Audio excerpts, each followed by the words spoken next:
Hey, want to skip those ads and get early access and bonus episodes of all Banana for Scale shows? Hop on over to truestory.fm/join and discover all the cool perks that come with being a member of the Banana for Scale family. Coming up on The Devil's Details, the beginning of the end times. Revelation, Part 1.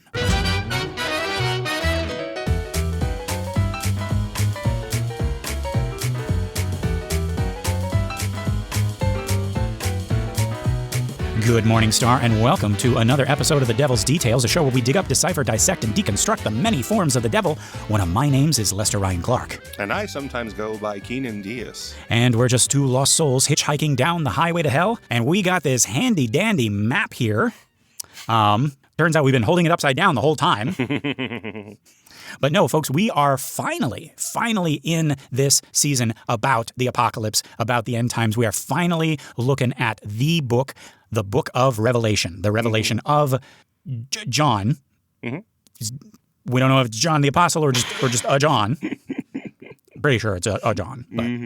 But we're going to be going through this thing, and we are going to first do a little summary of every chapter with kind of like the most famous lines in there, and then we're going to talk about our experience with this part of Revelation. I think in the beginning there's not a lot. I don't really have a whole lot to say about these parts. There's not a lot of devil in the There's not a lot of devil in it. Yeah.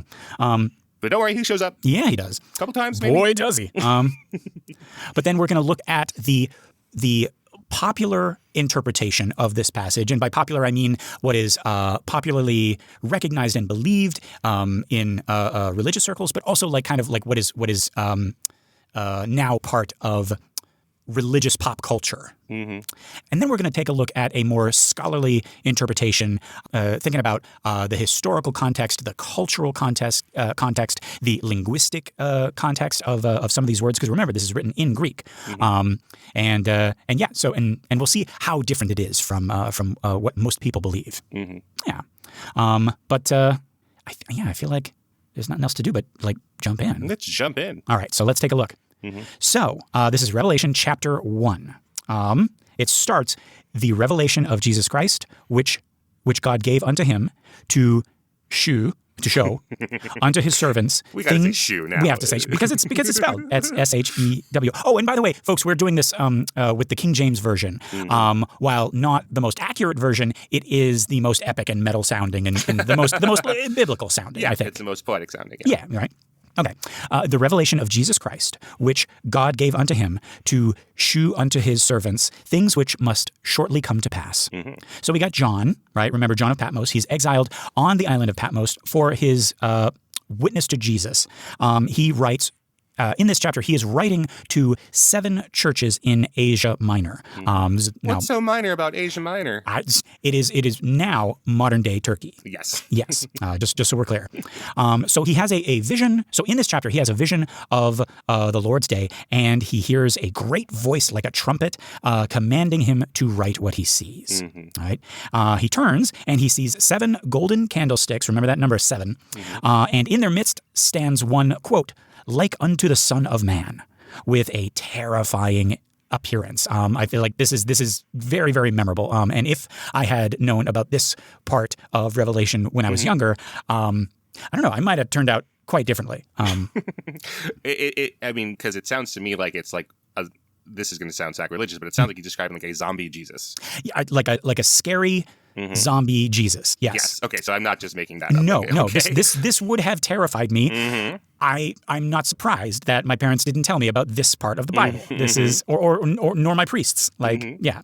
But yeah, let's so quote, his eyes were as a flame of fire, mm-hmm. and out of his mouth went a sharp 2-edged sword, mm-hmm. and his countenance was as the sun shineth in his strength. Mm-hmm.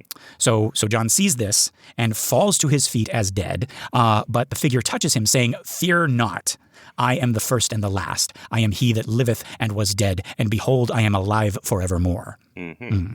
Mm. A lot of our narrators on The Devil's Details are fainters, and so John John faints right off the top. Yeah. Yes. I mean, I would as well if I saw a risen Jesus who looks angry and a sword comes out of his mouth and is really metal about it. Yeah, Yes. I might faint as well. Yes, yes. A lot of our main characters are fainting, right? Like all the way back to the tradition of Dante, and a lot of them have like good reason to faint. But a lot of the characters that are causing them to faint also have this like "don't be afraid, fear not" type thing. Which, yeah. But yeah, so the figure declares, "I am Alpha and Omega, the beginning and the ending." Right. So this is kind of like a popular. This is where that comes from. I am the Alpha and the Omega. Right. This is if you haven't figured it out, folks, this is the risen and exalted Christ who commands John to write to the 7 churches. Quote, "Behold, he cometh with clouds, and every eye shall see him, and they also which pierced him." Yeah. All right. So okay, this part of Revelation was not known to me when I was young. How about you? No, this is left out of all the popular versions that I have. It's interesting. So to do this kind of search, I like to have annotated versions when we've done some of this hardcore literature from the past. The trouble with this is that a lot of the annotated versions are reverent. They're like they're Christian annotations, and it says like this. So like the Schofield or yeah, exactly. And then the trouble with that is like, well, I don't know if these annotations are just saying that for this particular sect, or what. So right. So they can be difficult. So one of them that I was reading was saying like, hey, remember when you read Revelation, like that Jesus is at the center of it, because so many of the other retellings of this don't have Jesus in their retellings of Revelation. Right. It's about like good and evil, but this is about the resurrection at the very beginning. Yeah. I mean, yeah, like when you talk about like the pop culture of it and Good Omens or The Stand or whatever, Jesus isn't present. It's like the forces of good being, I don't know, the people who remain on the earth and are fighting against Randall Flagg or the son of the devil or something like that. And Jesus isn't like the closest thing we might get is Mother Abigail from The Stand, right? Is this Christ-like figure, but not it's like Jesus himself. Working through people instead of being there. Yeah, which is interesting. Like that is a thing that shows up again and again. I think we've talked about it on the show. Is that the devil? He's just coming out there. He's like, here's me, here's my son, here's me as a big dragon. Like I'm in the flesh, I'm here. But in all the stories, it's humans, and we just kind of like assume that God is working through them or Jesus is working through them. The devil's not working through anybody. He's just like freaking all out there. Right. Yeah. So he's saying, okay, so Jesus comes and everyone will see him, which in the rapture believing sects, it includes the living and the dead altogether. And then also they who killed Jesus can see it. So like even sinners can see Jesus. Right. So this is a point of argument that we are going to get to, right? And they also who pierced him or which pierced him, right? We're going to see like what that means. Right. But yeah, okay, so let's take a look at sorry, I have something more there. Yeah, so then one of the other, so I was like, okay, I'm having trouble finding like reverent sources that I can kind of trust to be objective. The one I found is at studylight.org, which is pretty good. I also have like a scholarly one that I found at the University of Michigan, and then I found a skeptics one, which I don't know how much I'll be using this. So this is the Skeptics Annotated Bible, and one of the things they point out about this is that every eye shall see him only works on a flat earth. I'm like, yeah, guys, what? You're kind of missing the point. I was gonna. What? That's what they say. The Skeptics Annotated Bible. See, okay. I was prepared when you said skeptic. I was like, okay, this is somebody who uses logic and critical thinking, right? But maybe is like a little bit too snarky about it. Like, yes. like it's like, this is made of, And I was prepared to be like, okay, I can see why Keenan would not want to use that because it's a little derogatory. It's a little, right? But that's just dumb. That's just dumb. Right. Cannot Jesus make himself to appear so much that he appears on a round globe? Yes, I believe he can. And then, we're already doing it. We're picking it apart. Like what does it mean to see? Like, right, it's like not like maybe visually see right at this moment, but like when you say, "Oh, I see." It's like I understand now, Right. Like flat Earth, jeez. Yeah, but so the Skeptics Annotated Bible. So I think it's like a kind of a wikia because there are some useful things here. So they said that, for instance, the Jehovah's Witnesses believe that Jesus did come back in 1914, but he was not seen by everybody. So I don't know. I might be using this properly. We'll see. Yeah. We'll see. I don't know. I'm tired of them already. We'll see, won't we? Kind of annoyed. Well, Keenan, how can we? Without a flat Earth, right? Actually, that wouldn't work. Hey, you know what? It wouldn't. It wouldn't. Like even that's wrong, Mr. Skeptic. It would have to be like bowl shaped, like theater in the round, and he would have to be in the center, like Shakespeare's globe. You're right. Anyway, because what if there's a tree in the way? What if it's nighttime? Oh, God. That is such. I don't even know how to explain how that's dumb. Like, anyway. But no, I hear what you're saying about like when we're reading footnotes or like other writers' notes about Dante or Faust or something like that. It's like, oh, it's interesting. You can see the foreshadowing in here. Or, ever notice that his name is JC and the initials is like, isn't that very clever of the author? And all these like artistic notes. But yeah, it's hard reading something that like a large number of people believe like, no, this is real and we have to be reverent of it. And so like a lot of the notes are like, oh, this is actually going to happen. And he's talking about like mass media or something. Every eye shall see him or something. Right. Yeah. Yeah, it's tough. And a lot of them, seem to position themselves as speaking for all Christians who believe in Revelation, which is just not the way Revelation works because it is coded. Yeah. To be nice. Yeah. It is coded. Everyone, it's impossible for everyone to have the same understanding of Revelation. Right. Coded and, as we discovered, purely American evangelical, but like has kind of like seeped into the culture so much that a Catholic or a Lutheran or a Baptist might think that it's part of their religion as well. Right. Right. But yeah, let's look at the popular interpretation of this, kind of like the Left Behind version. Right. So most Americans read Revelation, the chapter 1 of Revelation, as kind of like the opening credits to like this final battle action movie about the end of the world. Right. Right. The cold open, yeah. Yes, right? So the first thing that is popularly believed is that John receives a vision of the future, specifically a prophetic vision about events that will happen thousands of years later, i.e.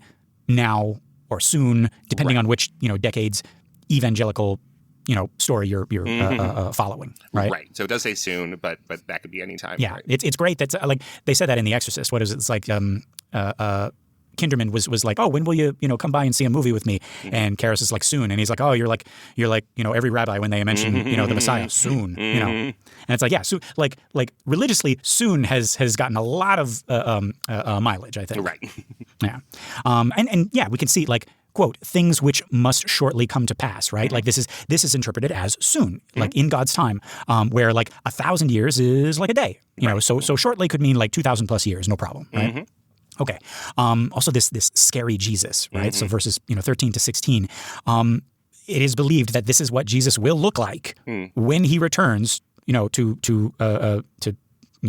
kick ass and take names at the end of days, right? Literal fiery eyes and literally a sword coming out of his mouth, right? And feet like quote, burning brass, right? This is like warrior Jesus, TM. Not the gentle shepherd of or the teacher of the Gospels. Right. Not to get too far ahead, but like we're going to compare, like we're going to have this version, and then we're also going to have, when we do want like the gentle version, we're not going to see Jesus as a man. We're going to see him as a lamb.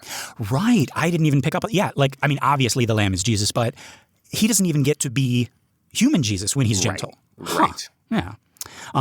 Yeah. They make up a whole different image for him. Yeah. The other part, like he cometh with clouds, right? This is the second coming when Jesus returns visibly to earth and everyone will see him, right? This is often. How is that possible? It's a crown globe. Right. This is often conflated with the rapture, even though these are different events. And I always thought, I don't know where I put the second coming in my end of the world timeline. Did you have like when does he show up for you without like being familiar with Revelation? I think I still am conflating it with the rapture. So still in my mind, like they are raptured and they see Jesus and that is the second coming. But that's different, right? Like that's them going up to heaven, which is not the same as Jesus coming back. Yeah. So I still have trouble. Like even though we've said it and we've been looking at this, I still have trouble breaking those out. I don't know why, but like I always had him coming like much, much later, like after the tribulation, after the 4 horsemen, after the dragon even, then he shows up and it's like, that's the end. Like now he's here, right? Right. Yeah. Interesting. In your version, he could just think like Jobu Tupaki and everything everywhere all at once and make the tribulation over. Yep. Yeah. Yep. But that precludes the battle.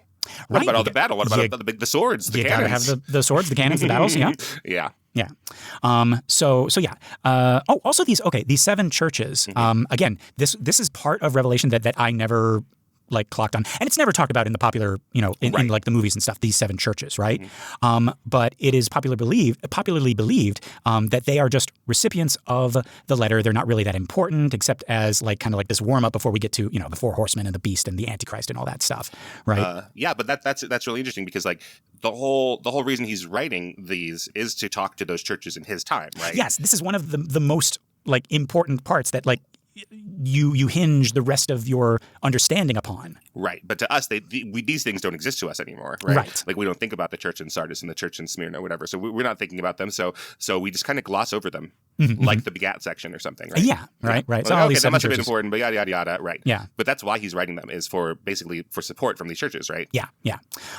Or I've seen it like interpreted as like, oh, these churches are representative of like the different faiths or the different attitudes about faith, and and we're going to get into that. But but yeah, overall, the vibe seems to be that God is revealing the timeline for how the world is going to end, and John is writing it down for us. For us, like the real intended audience living in the end times, right? This is about us. This is going to happen in our lifetimes, and watch out for it. Look for all the signs and all the hidden clues and everything like that. That's the popular belief, right?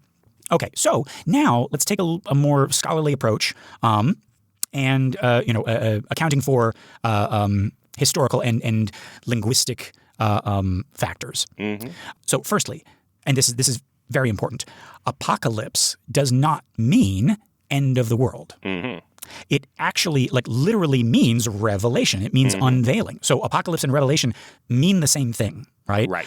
And this was a recognized Jewish literary genre in the 1st century with established conventions, right? So think of how like modern readers recognize a detective novel, right? It has certain tropes, right? Apocalyptic literature had its own tropes, right? For example, bizarre, surreal imagery. Got sword coming out of his mouth, right? Angels as guides or interpreters, right? Cosmic battles between good and evil. Coded political commentary disguised as heavenly visions.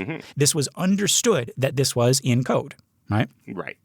Other examples of this would be Daniel, or Enoch, or Ezra, right? Early readers would recognize, like, oh, this is that kind of text, right? So now we take apocalypse to mean the end of the world. It does have a nice sound to it. I don't know. In English, we don't know, but it's like, what's all this chaos at this party? It's like the apocalypse, Right.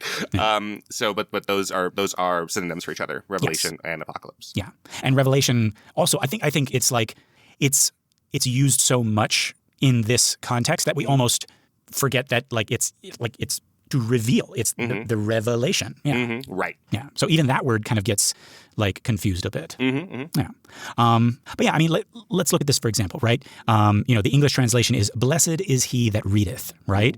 Now, the Greek word, right, for blessed, right, makarios, is better translated as happy or fortunate or maybe even lucky. Right? So it's not like you are chosen, you are blessed. It's like, hey, it's a good thing you're reading this. Like you're one of the lucky ones, right?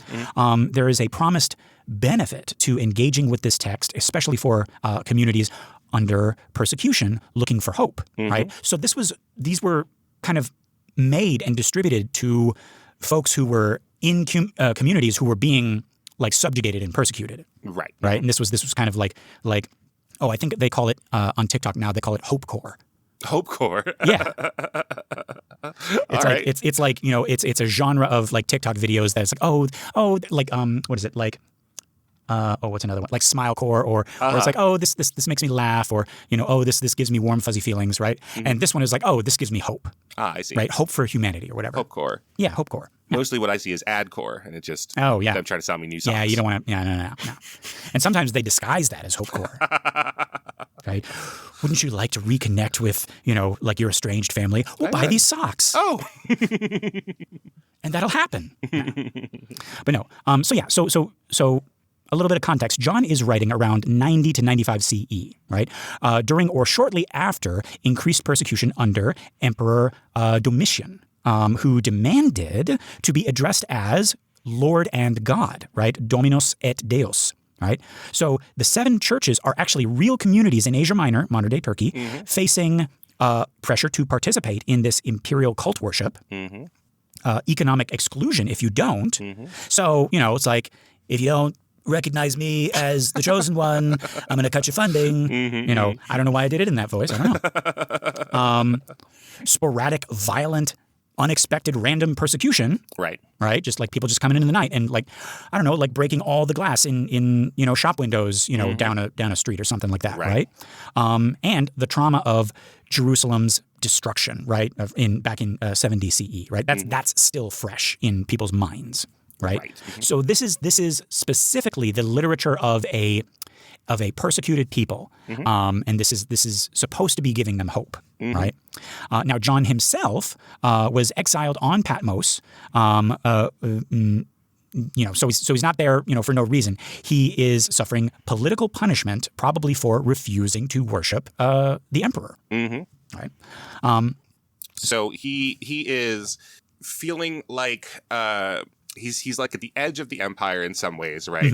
Like he's closer to Rome than, say, in the Holy Land, but he's on an island in the middle of the Aegean Sea, and there are still these pockets of isolation, isolated pockets of freedom, or I suppose, like freedom of worship, and so that's who he's writing to. Yes.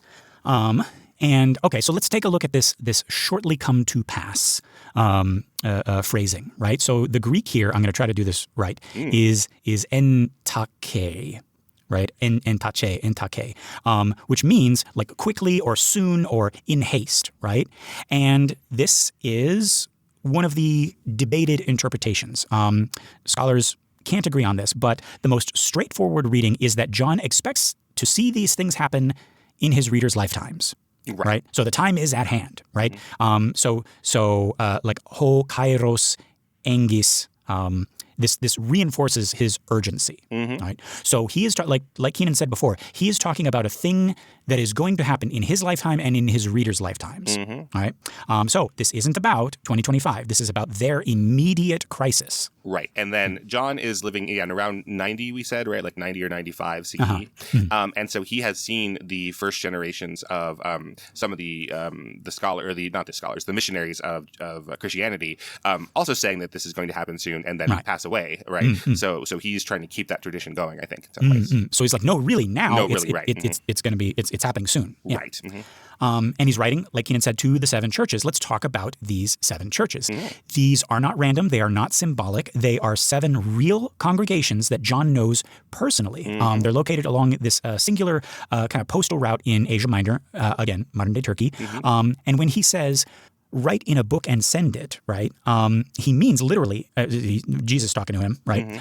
He means literally make copies and send them to these churches, right? This is resistance literature being circulated among Christian communities, right? Under Roman occupation, right? So, and why 7? The number 7 is symbolic, right? It symbolizes completeness. It symbolizes perfection.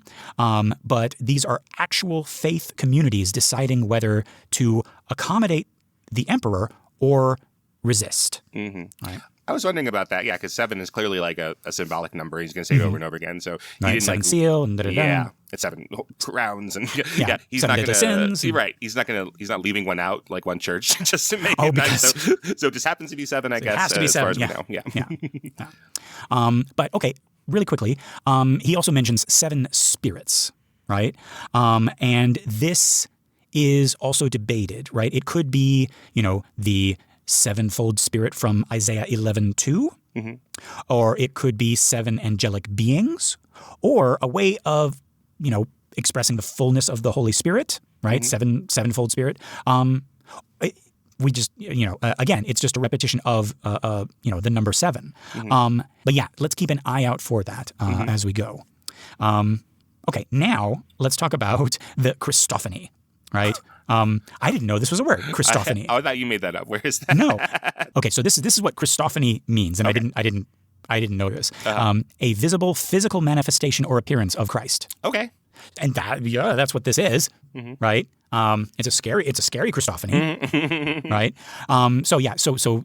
But this description of Christ is loaded with imagery from past Hebrew scriptures, especially Daniel 7 and 10. Right. So, for example, Son of Man, right? That references Daniel 7, chapter 7, verse 13, right? A figure who receives dominion over earthly kingdoms.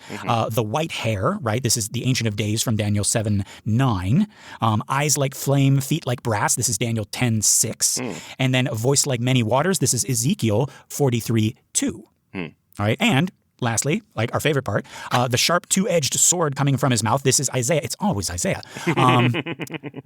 Chapter 49, verse 2. And also the wisdom of Solomon. Hey, chapter 18, verse 15, right? So all of these things in this description of Jesus are, what's the word? Not tropes. But yes, tropes. Yes, tropes. Yeah. Because, like, okay, so there's two ways to read this, and there's probably some middle grounds here, right? Like this really happened, and it's fulfilled scripture, right? So, like, this is what Daniel and Ezekiel and Isaiah and Solomon say is going to happen, and then in the New Testament, that's just repeating what actually happened because Jesus really, literally did fulfill these prophecies. And then Revelation, the revelation to John, he comes back and fulfills that again. Or these people have read the prophecies and are saying that what they've experienced or what they hope to communicate they've experienced matches that revelation or matches that prophecy. So so I guess that is the cynical way of reading it. Is like, hey, it happened just the way that they said it was going to, so it fulfills prophecy. Yeah. And again, folks, like I don't know why we don't think the writers of the Bible understood metaphors. Like, I mean, when I say to you that somebody was looking daggers at me. Like, you don't immediately think, oh, my God, Lester, are you okay? Are you bleeding? Did you go to the hospital after this? Right. Did he talk in a really high voice and he had red eyes that became daggers? And he killed your brother? Right. When I killed your brother! Oh, God, I was hoping you wouldn't do it. It's too scary. It's Roger Rabbit, folks. But no, like we say somebody has a sharp tongue. Right. Right? And you read this passage and Jesus has fiery eyes and a sword coming out of his mouth. And of course, that is an image. Like, try not to think about that. But it, like, we've known the gospel Jesus to be really good with words.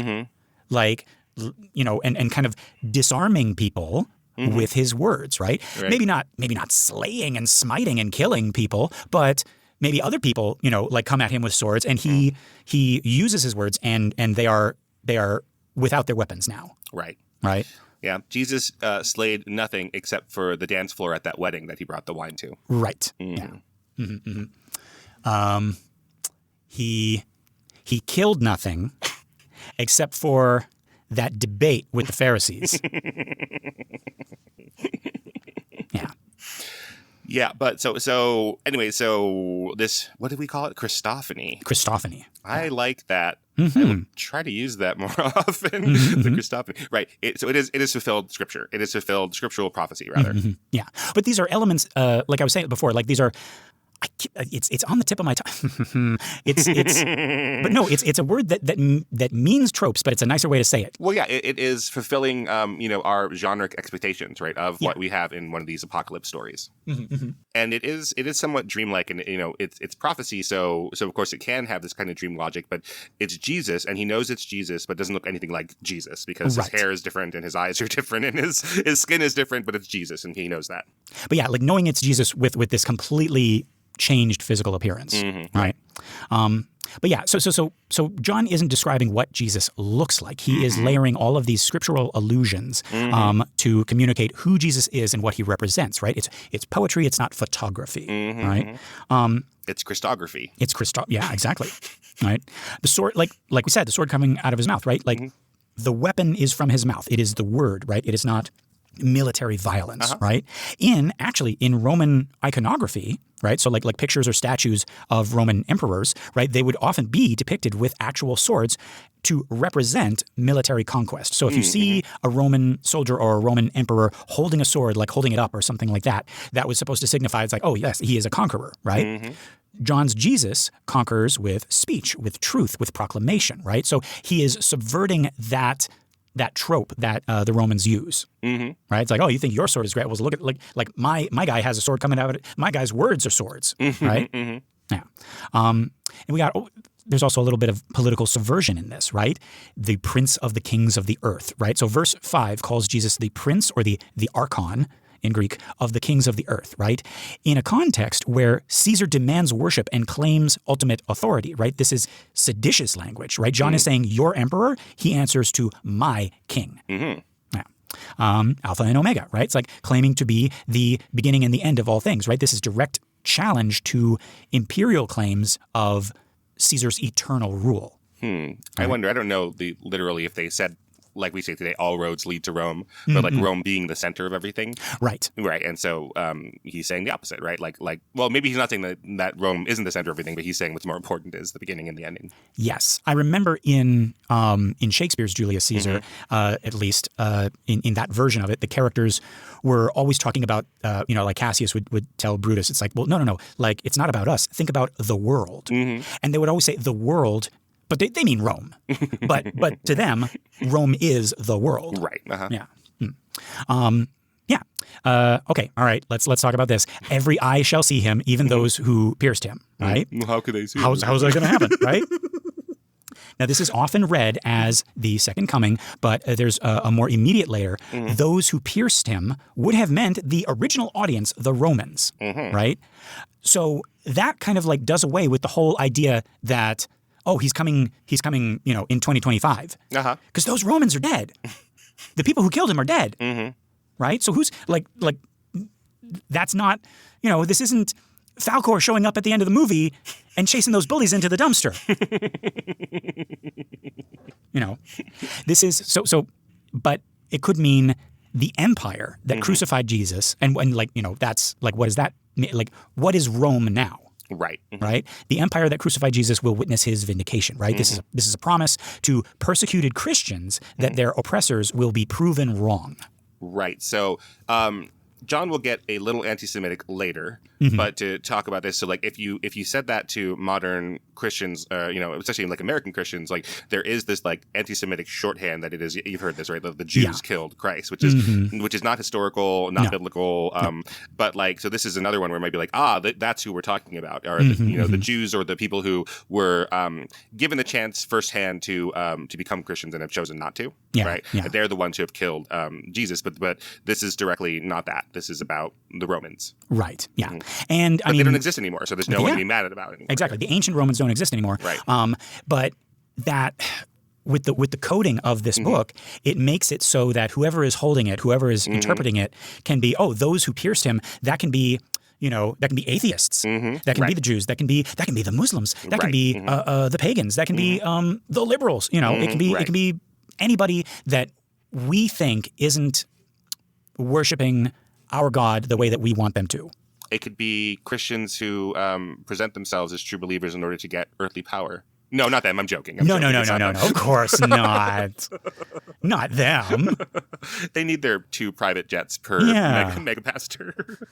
Oh, did we see the same video of Kenneth Copeland? Oh, I've seen a lot of videos of Kenneth Copeland, but I can't watch them in large chunks because he's a creepy person just to look at.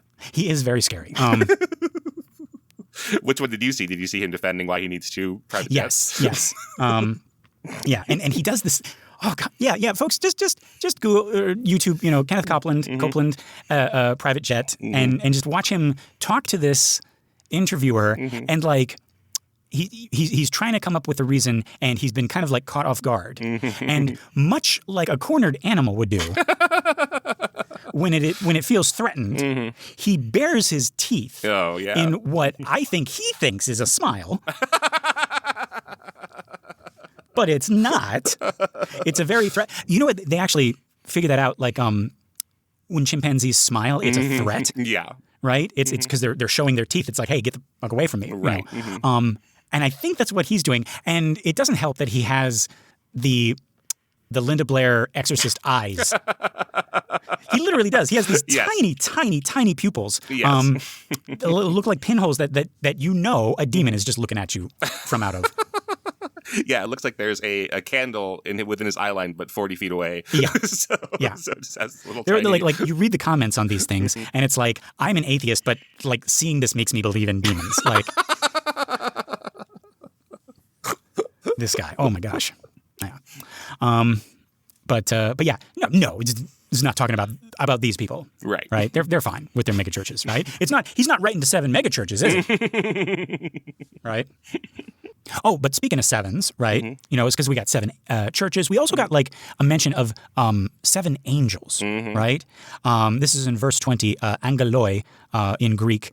This means, and I think we knew this already, like the word angel literally means messenger. And I think much like whenever we see the word Satan, like we're so far away from when this was written, we don't know what the writer meant. Because how do you, like, when you want to say like a messenger boy, like going from the butcher shop to, the leather shop, right? You have to use that word too. Right. So how do you differentiate, right? So now every mention of angels in not just Revelation, but the Bible is kind of suspect. Because you're like, well, okay, like, do they mean like a human messenger? Like just kind of like running up to, this person being like, oh, sir, here's a message for you. Or do they mean like a divine heavenly messenger, which is also just called messenger, Yeah, I'm just looking around at some of the different translations, and I think they all say angels, right? Yeah. How do you like? I'm talking about like the modern English and the the simple to read, like lower reading level English. Like, yeah, that's the way we've chosen to translate it across all of them. Looks like. Right. Yeah. And it could be, and we're not saying it's not. It could be literal angels. It could also be the bishops or the leaders of the churches, right? Because we're talking about like the 7 angels of the 7 churches, right? And for me, like a bishop representing that church makes a little bit more sense than an angel. Like, because I've never heard like in, Catholic theology at least, that like each church has like an angel assigned to it. No, they have saints sometimes, but that's different than an angel, right? Yeah. So this would be the first time that I'm hearing that, each of these 7 churches has like a representative angel. Or it could be they're talking about like the bishop of each of those churches. Or it's a metaphor, as you said. Yeah, or it's a metaphor, right? the spirit of the church, right? Yeah. So it could be the spiritual essence of the community. We don't know. And the text doesn't clarify, much like most of the Bible. But especially this one. Yes. Especially Revelation. Especially. They save the best for last, right? And maybe this, like, again, we didn't even know, like, we don't even know if this was supposed to be the last, right? This could be, actually now knowing of its immediate historical context, this would fit in the middle just as well, don't you think?